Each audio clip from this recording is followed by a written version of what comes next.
Yo, what up, family?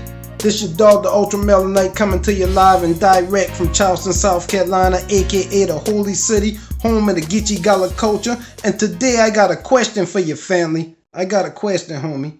Does the term nigga offend you? How about the term black, Indian, Aboriginal, Negro, Moor, Ebony, Indigenous? What if I told you that all of these words were the exact same word, just spoken in different dialects? Would you still be offended by that word?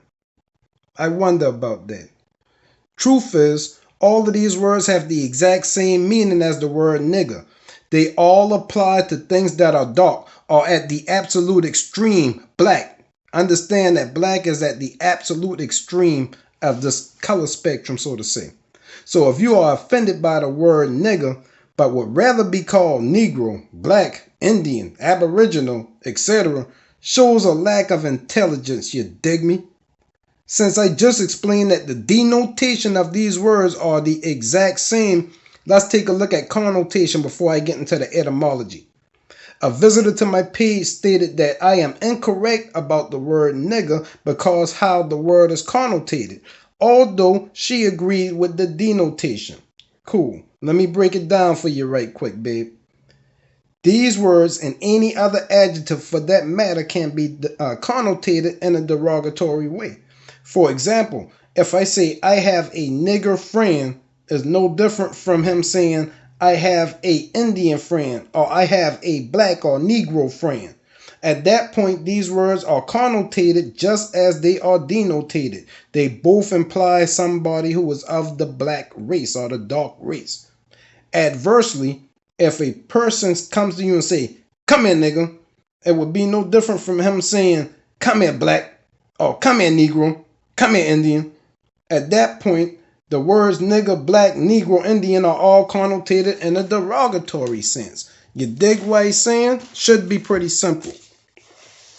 That just shows you that all these words are connotated and denotated in the same manner, implying that they are the same word. All right? So don't be so easily offended by these words. Be offended by the level of respect given to you. Being offended by these words in a common sense is pure ignorance. You dig me? Also, my black Americans, I want y'all to realize that the term Negro was originally created, at least in my opinion, because I study words, you dig? And the time frames just match up. The term Negro was created to apply to us American blacks, the niggers, you dig? The common word for black people prior to them coming to America and meeting us was Ethiopian, which means the people with the face of ether. All right, which loosely translates as burnt face.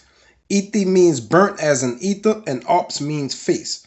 Like I said, Ethiopian is a very broad term, so all blacks all over the world were sometimes called Ethiopian as a classification, as the word originally applied to black people in general and not a nationality.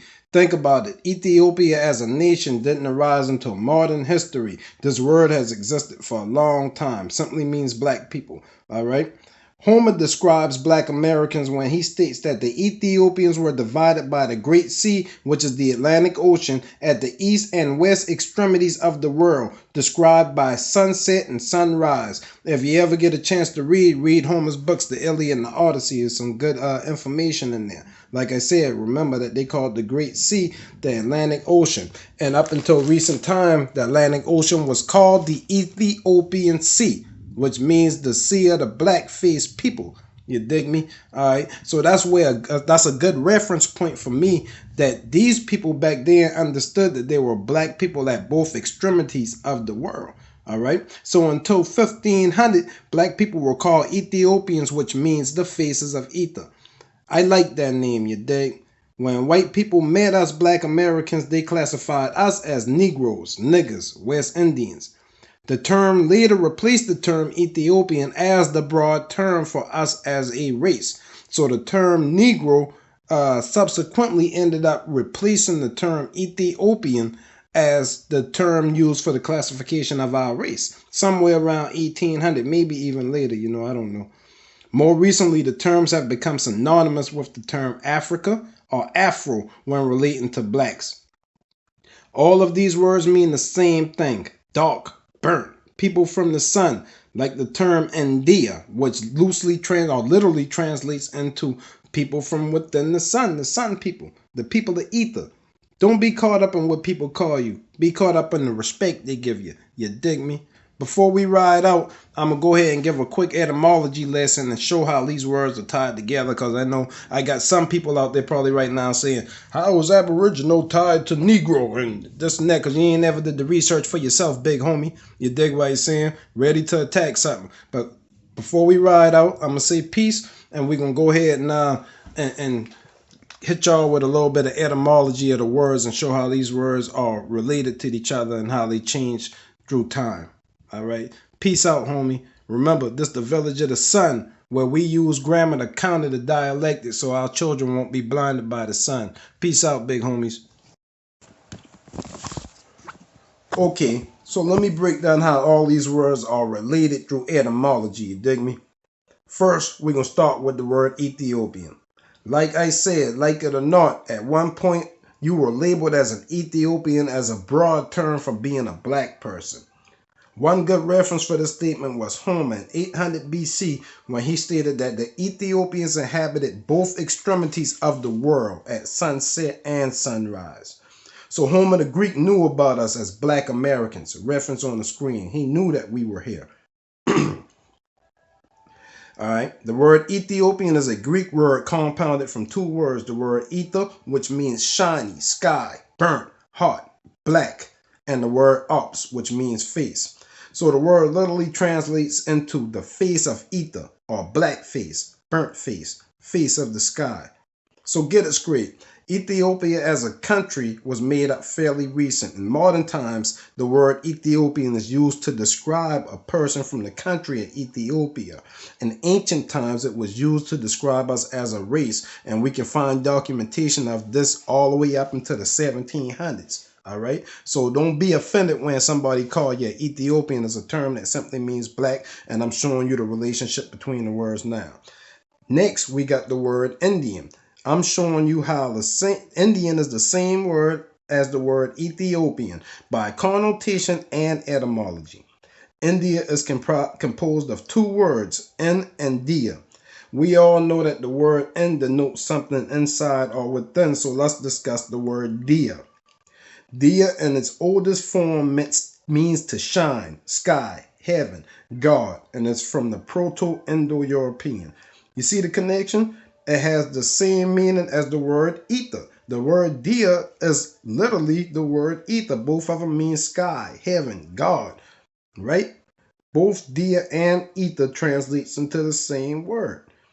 The root of the word India is deo, which means to shine, and it's also the root of the word deity, which means divine nature, and now means God. The word deity means God. It's the same as the root of the word Indian. So Indian literally translates into people with divine nature, or the people with God, ether. All right. Later, the Greeks used this term to define a group of people living on the Indus River Valley, and later to describe the indigenous Americans and Austronesians. You dig? References on the screen. Next, we're going to use the word Aboriginal. Aboriginal is made up of two words, the word ab and the word original. The prefix ab comes from the word ah and denotes the negative. So literally the word ab means to take away from, and it comes from the word ah, which means not, negative. The root is where it matches the other words. The root of the word of origin, it means race, to rise or appear above the horizon, from the word ori. So here again, we got the common thing between all three of these words so far is sky, rising, bright air, the ether. The word Aboriginal was first used to describe an ancient race living in the Mediterranean. All right, and later applied to the Austronesian and in modern times all indigenous. This word is also synonymous with the word Oriental. Oriental and Aboriginal is the same word, Oriental as a basis comes from the word ori, which means to appear above the horizon, the sky, the race. All right. So I didn't use Oriental as a separate category from Aboriginal. I put them in the same category. They both just simply mean original. All right. Last, I'm going to do the word Negro. Like Aboriginal, the word Negro has the prefix ne and denotes the negative. So the first connection between the word Aboriginal and Negro is the fact that ab and ne both come from the word ah and denotes the negative, the not, from, to take away. You dig me? The next part of Negro is the ro, which comes from the word ori, which is the basis for the word origin or race, above the horizon, and so on and so forth. Now the word literally translates into word black. So let's define the word black. Black represents the negative, hot, burnt, shiny, bright, ether. All right. So here again, Negro originally applied to the American people, but now describes all black people, and it is the same as the other words that I named. I can go on about the variations in these words, such as the word Indian and Indigenous, but you should be smart enough to understand that those are the same words. Proof that the Americans were originally the Negroes is in the date of the creation of the word, where it was first used, and the fact that even the biblical scholars, such as the people in the Zondervan Bible, specifically call the Africans Hamites and say that they are not the Negroes, showing separation from the Africans. But here again, I don't want to confuse you because the word ham simply means black, shiny, hot, ether. So the word ham and the word Negro is the same word, etymology wise. You dig me? The word ham is where you get the word Khan from, like Genghis Khan, which means king. The word Negus, and you know how you see how that sounds very similar to Negro. The word Negus in Ethiopia meant king. All right. I like the word black. It's just that you people have demonized the word black. Black is not a color, but a representation of the negative, the electron, creation, the base of life. You dig? Remember, the black represents the power of attraction, like the negative, like the electron. Old folks used to say black attracts sunlight. You know what I'm saying? And they were right, homie. Black attracts all lights until it's saturated and appear black. I can dig it. We have those attractive powers. I want you to, if you want to know a little bit more, send me a shout. You know, keep shining, homies. Peace.